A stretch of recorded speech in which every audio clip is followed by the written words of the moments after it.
there's my old gate,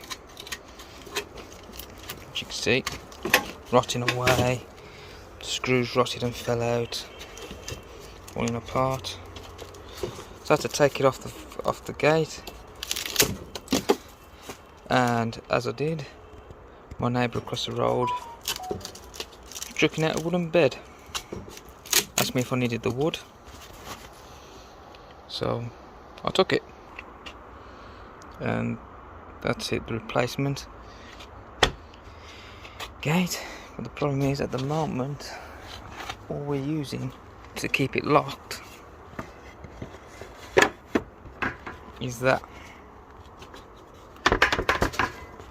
So I'm going to make a latch, fit there,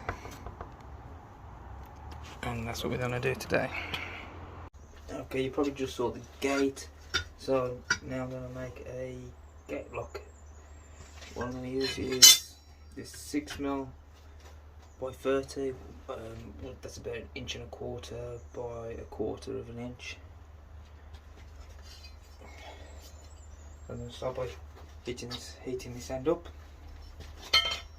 Put curl on there, cut it off, work out balance, put a bolt through it, then work out what it's going to clip onto.